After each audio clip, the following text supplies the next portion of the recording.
Thomas, for the perfect introduction. And I'm very happy to see you all again here. Today will be a different format, and this talk is intended, the talk I'm going to give now is intended to also reach out to the people who are not from the scientific field of NAT or BCI or AI. Those people are not here yet. So I do it for you now, it's fine, but there might be some things you already know. But let's get through that, and the motivation of this talk is to clarify what neuroadaptivity is and why it matters. And I think that is something what all brought us here, because we believe it matters. So when you look into your goodie bag, you might find this small card we printed for you. Like I said, it's maybe not that relevant for you because you know what it is, but it is the first formal lengthy definition of neuroadaptivity that is out there. And it basically says that we understand something that is neuroadaptive is a system that adapts to your neuronal state, to your brain state. So an entity, a technical entity that can perceive your brain activity and do something with it. And then you have neuroadaptive technology, which is basically a system that with which you interact, you work with it, and while you do that, it gets information about your interpretation of the situation while you're working with the system, and it adapts to that. So think about your mobile phone, and you type a word, and then there's autocorrection. You want to write Paula, and it autocorrects that to Paul. Then you say, whoa, what's going on here? And that creates an error potential, and this error potential can be read by your mobile phone, and then it would do something with that. What is it? What could it do with that? It could autocorrect it back. It could give you a selection of other words you might want to select them. That is something we need to find out. What is the best way to deal with the brain signal in a neuroadaptive system? But here we will mainly focus on neuroadaptive AI. What is that? That is an AI that can do something already, it can understand something already, but it's missing a complete understanding of the situation. And you become a tutor, your brain becomes a tutor of that system. The system can see how you perceive the world and evaluate the world and get all that information and can integrate it in its own intelligence. And then we have a neuroadaptive AI. But let's dive in a little bit deeper into that. I mean, I think all of us agree that AI is emerging at the moment. So we were talking for decades about, yeah, there's something like AI, maybe it comes one day, we all watch Terminator, and whatever. I mean, that is how we deal with AI, but currently it is really emerging. Why is it happening? I mean, for a couple of years we see the first instance of self-driving cars. So cars that can really do the simple driving on the streets. I myself drive a Tesla, and they do this, what you see on this video. And still, even after 5 years, I'm fascinated seeing that. That this car can really understand what's going on the road, and is doing really only a few mistakes. It still does mistakes, but it's fascinating to see that. And of course, we see what's going on with ChatGPT and all the other large language models. We discussed that lengthily already. And that gives us, of course, an idea that something might become truly intelligent. What does it mean? I mean, what do we need to create an AGI, a general artificial intelligence, that can do the same things as we can do, that can be proactive, that can change the world? We don't know yet what we need to do, because ChatGPT is the first step. It's not the goal we want to have. And one central problem here is the so-called alignment problem, or the question of human compatibility. So when we would put an AI we have right now out to the world, we would implement that into a robot, that robot would be confused, because it doesn't really truly understand what's going on here. It can describe there's a crowd of people, they sit there, they look all intense and look quite focused, but it wouldn't know what that means to us, how we would interpret the world. And one example is stolen from Stuart Russell, who is a great researcher in this domain. And I think he coined the term of human compatibility. It's the unaligned kitchen robot. So think about a robot you own in the year 2045, or whatever. I mean, hey, I don't want to make a prediction about time, but in the future. And that robot is your best buddy about food. So it stays in your kitchen, it cooks you any meal you would like to eat, and it's always a perfect meal. You like it, it's tasty, it's not boring, and it's really, really healthy for your body. It sees what you need because it gets all your biodata and it understands really what you're thinking. And let's assume you only eat one time in a week meat, and Wednesday is your meat day. And then the robot knows that, goes to the fridge and opens the fridge, is looking for animal protein, and the fridge is empty. Damn. But we have an intelligent system, we have an autonomous system. So the robot can solve the problem. It will go out and find something to fix your meal, and it looks around the flat, and suddenly it sees your dog, the household dog. And of course, I mean, we don't go further here, but how could the robot know that it's totally okay for you to kill pigs, chicken, cows, but not a robot, but not your dog? I mean, that is hard to explain to somebody who's coming to this world and doesn't know anything. It might identify a dog, but what does a dog mean to you? And so how do we reach out to the robot and create an alignment? Of course, you can go to the robot and tell, hey, don't cook my dog, right? We can do that. And that's fine, but there are a million things we need to explain when this robot should be acting in the world in the way we like it to act. So if it's unaligned, we have a problem. And why is that? Why can't AI understand what we want to do and how it perceives the world? Let's take a broad perspective on current AI. That's really very abstract and not really detailed, but we collect data. We just collect data and have algorithms that can work with that data. So these algorithms try to find a structure in that data and learn from that to understand the world. But, I mean, when we look at the success of ChatGPT, what do we do there? We basically port all internet data into that system. Then we press the button and say, learn. If we simplify that. But, and it succeeded, and I think that the reason for that is because there's structure in the text. Text itself is structured, and this is why we gave it a hint, we gave it a structure it can work with, and this is why it will learn. But it's missing explanations, it's missing a guidance how to understand the data. And when we look in comparison to us, it's very different how we learn. I mean, look at a baby born, first day in his life. And the baby is equipped with a supercomputer, its brain, and awesome sensors, getting a lot of information in every millisecond, different type of data. And then this human can perceive the world. When a leaf is falling down and the baby is seeing that, a couple of months later when it can see, it sees, oh, there's something falling down. What's that? What's going on there? And after seeing that multiple times, it might understand the concept of gravity. It might not know what gravity is, but it sees, oh, things fall down when they not held somewhere. And then there are parents who tell the baby, hey, don't touch the hot stove, you might burn yourself.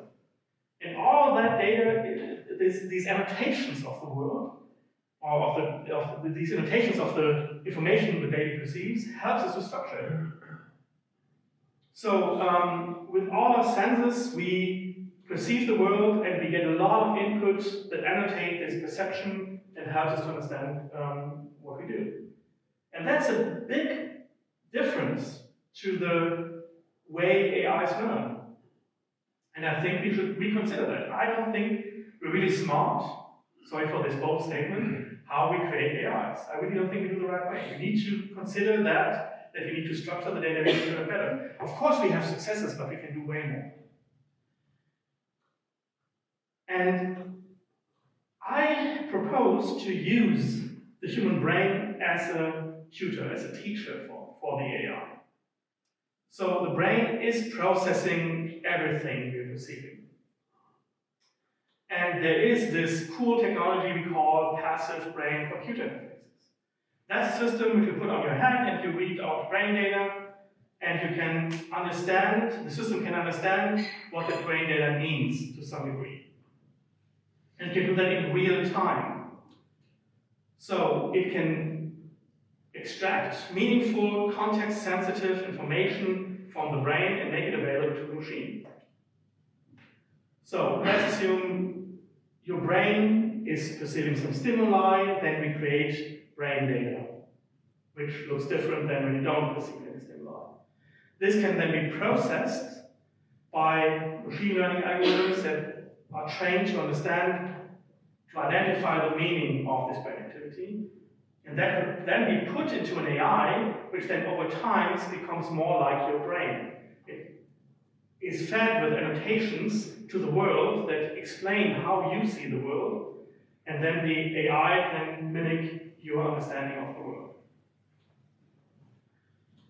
So I propose in future we should sit and work with our AIs and give them feedback all the time. We look at the same problems, we work on the same tasks, we identify the same things, and then the AI sees and hears and feels the same thing I do, and it gets the information to understand it from my brain. And then the AI is able to copy my understanding of the world and get there. But how do we establish that? How do we get this done? There are problems, and the main obstacle for transitioning to the real world, where we want to apply the passive BCIs into an AI, is, for example, the calibration, the need for calibration. So currently, when you use a BCI that detects one mental state, it needs to be calibrated. So we have to provide meaningful examples of your cognitive state you want to train the system on.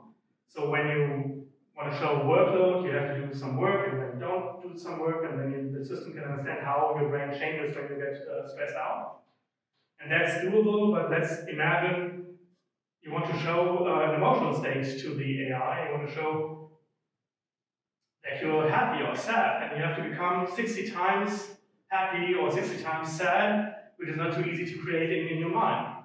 So that's really an obstacle, which really is a problem to create generalized AI, passive brain interfaces that can detect multiple states. But also, assessing the brain data is a problem. Here you see an EEG cap from about 40 years ago. Here you see a modern one.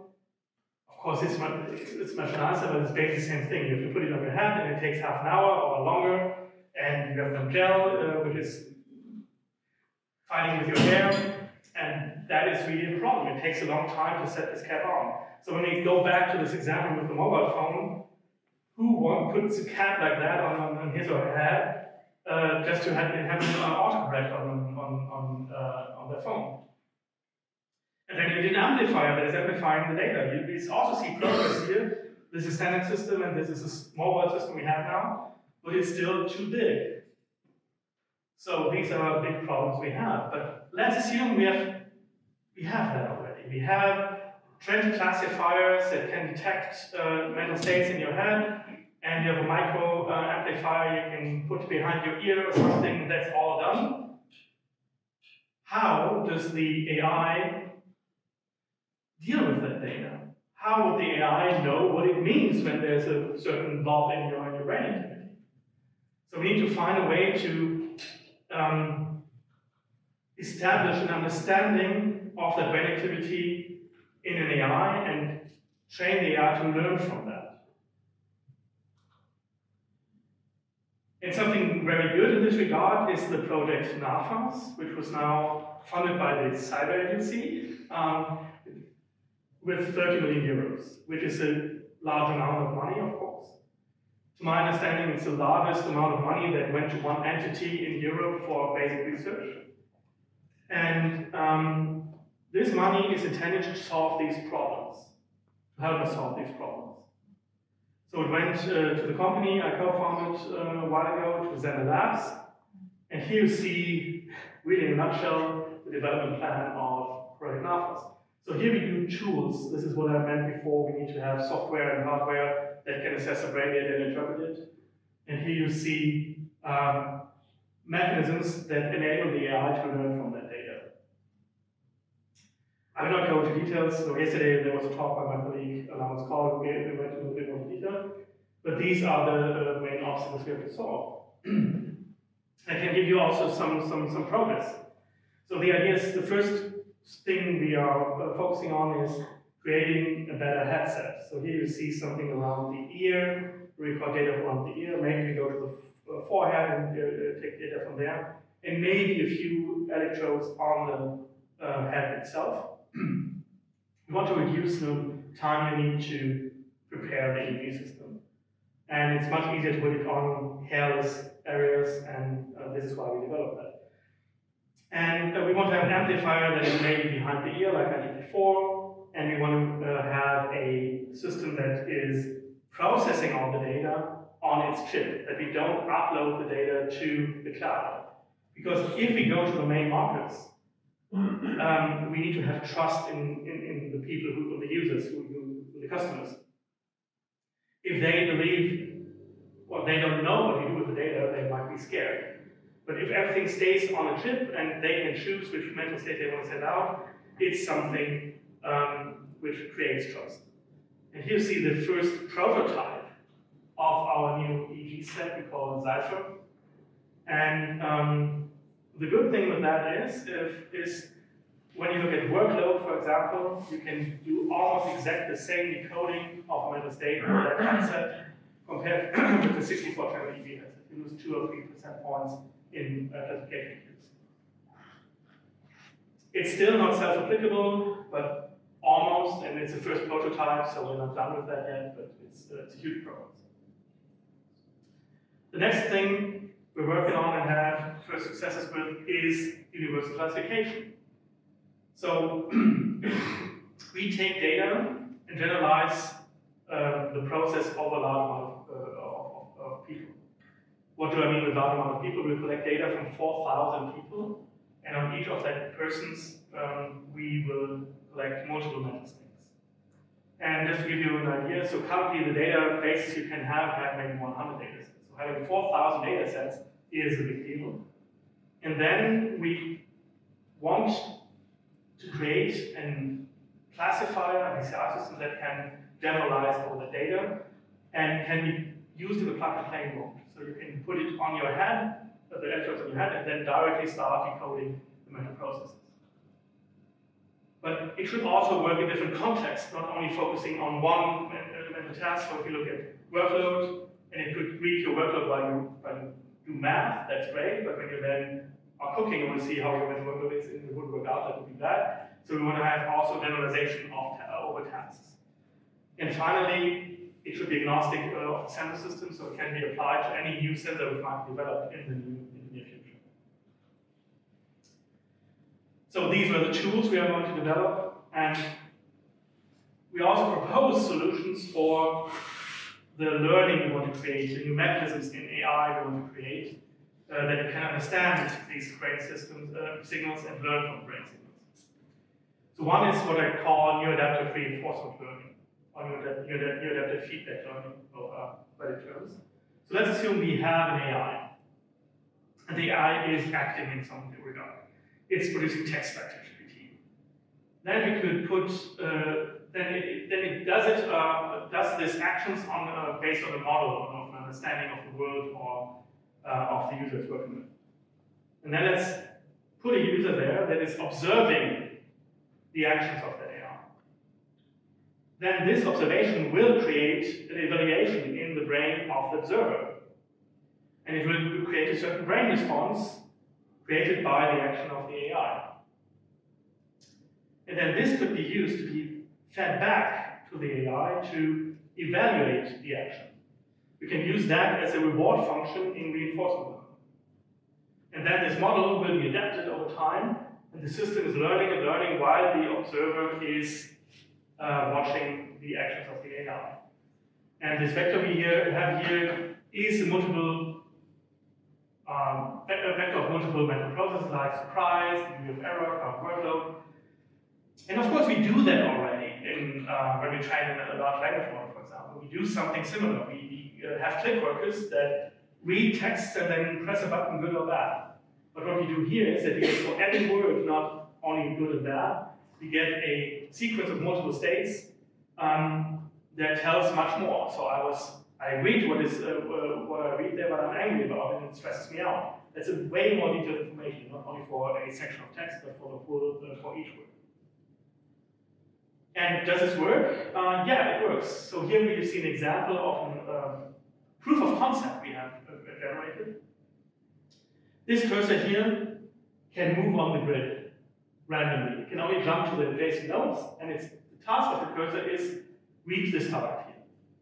We put a person in front of that screen and put an EG on their head and ask them, look at that, that's your task. And of course they would say, that was not too good, so let's go away from the target. Oh, that's a better move. And they were just interpreting what they saw, good move, but it's random movement, so it's very unlikely that it would hit the target. Oh, that's really bad, it's moving away. And we were collecting the brain data while they were watching this cursor jumping around randomly. Of course, after a while it would hit the target, but that's really random. And then we saw a brain signal that was very consistent with agreement and disagreement of the jumps, and we could create a model of directional preferences. So if the cursor would jump towards a target, we would get a certain brain response. We know that is good, and it would adapt the model when you say that these bars indicate the likelihood to go in a certain direction. It would improve the direction it gets jumped into, because that is what the brain told it. And with that, this model would be adapted over time, and would create a model of directional preferences. From the perspective of reinforcement learning, you see again, the length of the arrows tell you how likely it is to a certain direction, go to a certain direction. We would go to the right. We ask the brain, get a positive response, and the likelihood would be increased in that direction. We go to the upper left, and the brain response is negative. So we reduce the probabilities, and step by step, the cursor is learning with that user model to interpret the world in a better way. And now you see a video with real data. On the left-hand side, you see the grid. On the right-hand side, you see the model evolving all the time.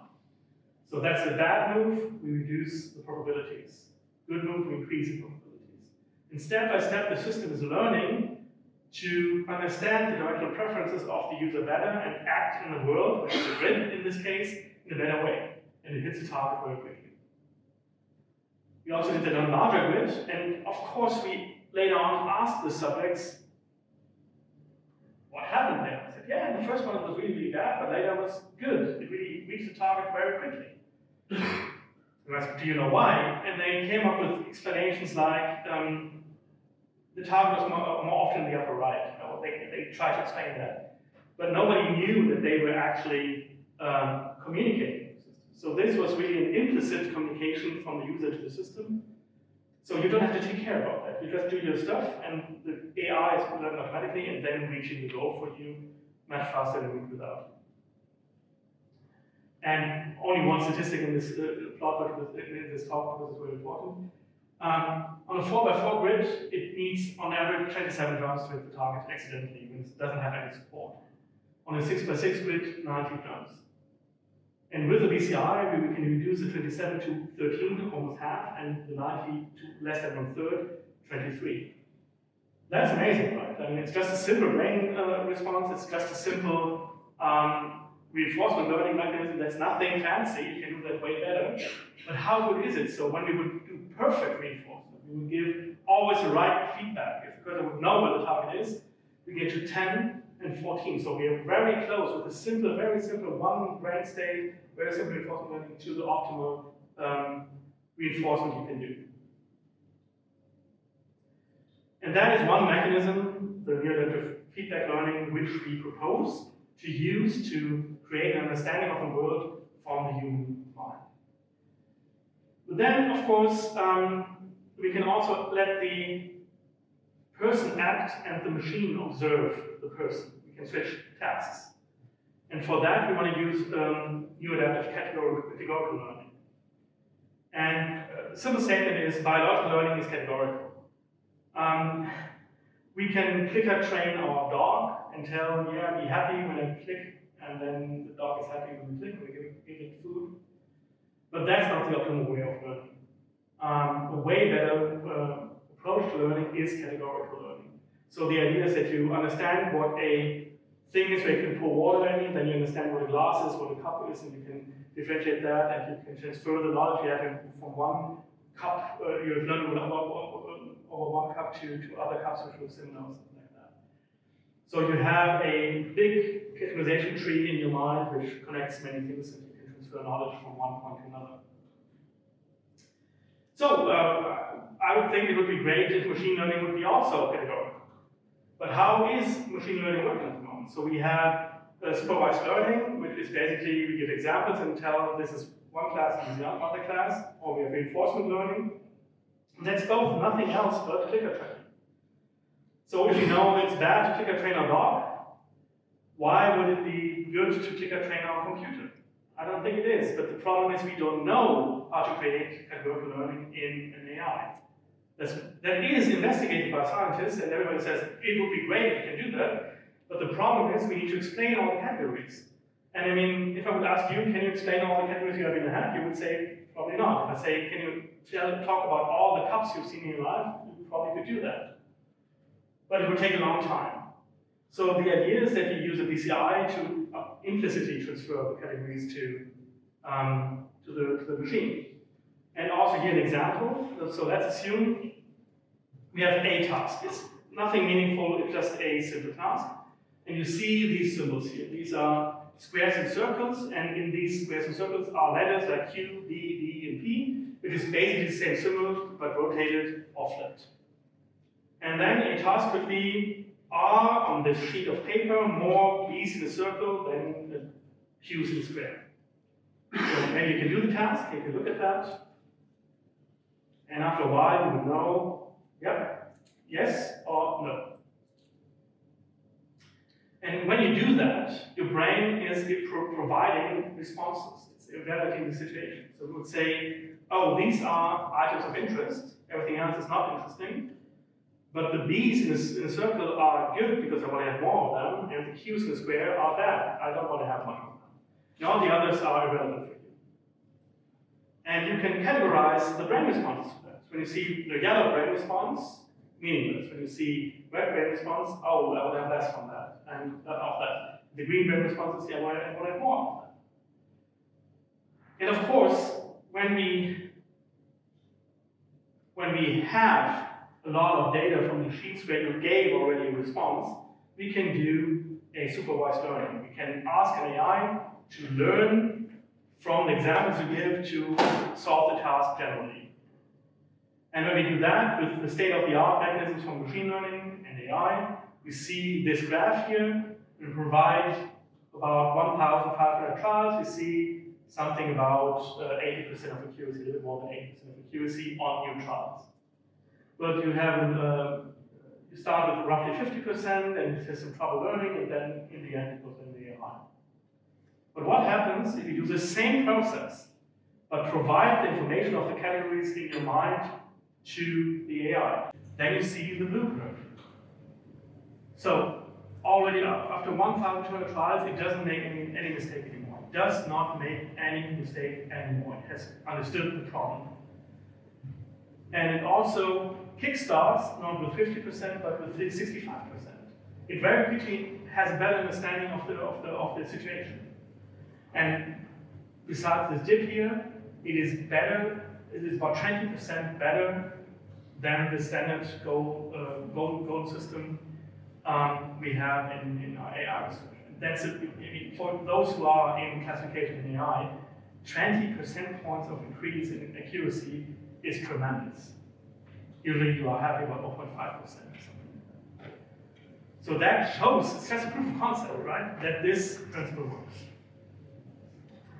And in the NAFA's project, one of the main outcomes is the so-called Devenar room, the development environment for Neuroadaptive AI, where we put all these tools in and then create a system that can simulate different environments. So you're driving a car, you're sitting in a train, you're flying a plane, you're sitting in a computer. Of course, you can't do everything, but we try to simulate a lot of these examples that you and others and other companies can train or test whether their approach to Neuroadaptive AI would work. So this is a simulation environment which will help others to identify whether their new idea about Neuroadaptivity would work out. And this is also the goal, one goal of Zander Labs, that we would enable others to use Neuroadaptivity.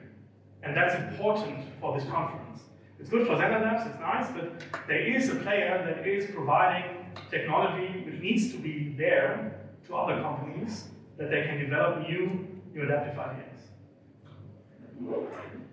And then let's come to the final part of the talk, how to apply Neuroadaptive. How can we do that? What can we do with it? And let me give you a first example, which I really personally like very much. We all have artificial Neuroadaptive personal assistants on our phones. So we all use Siri or Google Assistant or whatever. To some degree it works, and it's sometimes helpful. But imagine that system would understand your brain data, your brain responses in a way like we discussed before. Over time, it would understand how you see the world. It would support you in a way you haven't been supported by the system before. Of course, it takes some time. It's not working on a button press, like we always think you can do it quickly. But if you have your wearable EV system, you like to wear it, and you go through the world, and it understands every time you have a request, why you do it, and how you feel about that, it will become, over time, your best body, your best digital body you can imagine. But also there's a risk. I mean, that's something very negative you see here. Imagine your favorite social network convinces you to put your EV headset on while you interact with it. So then you provide a lot of personal data while interacting with your social network, and it can associate that with the context you see. It knows what picture it presents to you. So it shows you politician A and politician B, and it sees you like politician A, but you don't like politician B. And it shows you color yellow, and you like it, and color green, you don't like it. So then it's very easy to produce colorful pictures of politician B in your favorite color yellow, and colorful pictures of politician A, which you actually like, in the color green, and over time you get less comfortable with politician A. So they really could manipulate it. This is already happening right now, so let's not get over it. But if we provide this sensitive, this personalized data to the big company doing that, it's way easier to microcontrol your understanding. And I think there's another problem in our society which I want to address here, or talk about here. When we look at the general AI hurricane coming towards us, I mean, we see the first wind blows in our face. But the world will change drastically in the next decades. And when you look what happened a couple of decades ago when we were perceiving the first time the internet and working the first time on the internet, and we see what that did to our societies in Vietnam, filter bubbles, fake news, breakup of our societies as a result of that, then we see we dramatically failed in educating our society. 30 years ago, 20 years ago, we knew what a filter bubble is. We knew as scientists what fake news are. But we failed to communicate that to our fellow citizenships, as people in our societies.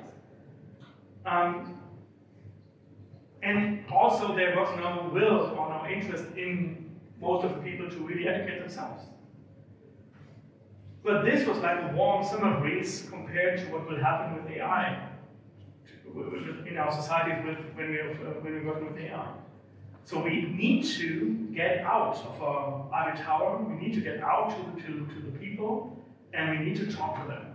We have the EU AI Act, we talk about that later today, which tries to regulate things. It's a good idea to regulate to some degree, I don't speak against that, but it will not solve the problem. I mean, we agree that we all need to get a license to drive a car. And so there we accept it. If we don't do that, we have a lot of accidents. And if we don't learn how to work with an AI, we will have a lot of accidents. But again, back to something positive. If we manage to establish neuroadaptive AI, we might be able to achieve truly aligned artificial intelligence. An AI that really understands us. With that, I don't have the vision of the super AI that controls the world, but a personal AI that works with you, that really understands you. When we have that, we are much more secure. We have an AI that will not go rogue. It will understand our worldview. It will share our worldview. Of course, not every AI will have the same worldview, but not every person has the same worldview. Good or bad, we learn to live together. And when we have new AIs that share the same space of agreement, then we can also live with that AIs in a rather good way. And I think the key is neuroadaptivity. I think when you look at the big companies like OpenAI, they had super alignment teams. They wanted to solve that because it's a huge, super big problem, but they failed. They couldn't do that. And here we have something which could work out. And the final example I would like to provide here is something I call a cognitive copy. So let's dream about the future that's really far away. Let's think about we have such an AI system that can really see the world and get constant feedback from your brain how you interpret the same situation it sees right now. And let's say we live our life with that AI. So from our first day in this world, the AI is we are equipped with this AI, and it will learn constantly how we interpret the first speech of our mother, the first butterfly, and everything we see in our life, first slap on our face or something. All of that is fed into the AI. Then it will, over time, become more like you. It is creating a copy of your cognition. And I think we all want to become better people in our lives, and we succeed to some degree. And then one day we have to leave this planet. We're gone. But then this AI might stay here and speak for us. I mean, we all try to write books or raise children or build something that something remains when we have to leave this planet. And with this neuroadaptive cognitive copy, some way more of the beautiful person we are will stay on this planet. That said, that's nothing we will do next year. Maybe this will work out in our lifetime, but I think it will serve a need every human has to remain on here to some degree. And now jumping back to the now, we see now big things happening. 500 billion euros were put into the Stargate program. China, other countries are really pumping up their AI work. And Europe is still a little bit struggling. There is no unique AI strategy we have. We have companies like Alpha that try to copy something like LLMs in Germany, didn't succeed with that. And I think we have to accept that it will be very, very difficult, if not impossible, to jump on the LLM train again. So do we really want to sit still and say, okay, the rest of the world become AI nations, we just follow you? We want to be guided by US LLMs or by Chinese LLMs? Or do we want to set up a strategy how we can do something that is meaningful in this race? And I think neuroadaptive AI could be something we can do in Europe. We have awesome researchers here. We have companies that are interested in this. We have funding agencies that put millions of euros in this kind of research. And we're transitioning now all our knowledge from the research domain to the industry. And why is it good? Because it's something new, like I said, all the big tech companies failed with alignment. But we can do that. So we have something they desperately want to have, and they can't do it themselves. I mean, you should soon will have it. We have the first insight. And it's compatible. So you can plug in a module, which is creating neuroadaptivity, into your ChatGPT. So we don't have to create our own ChatGPT, we can just enhance ChatGPT. And that's good, so we can work with them together. We don't have to fight the other AI processes. And that's amazing. And I don't say that's the only thing we should do. We have a lot of things to do. But I propose this is one thing we should focus on, at least in Germany, and best case in Europe, to become a powerful AI-producing entity in this planet. Of course, you know, that is my idea. And I would really love to hear what you think about that. And with that, I'll be ending my talk now. Thank you very much for your attention, and I'm looking forward to discussing with you.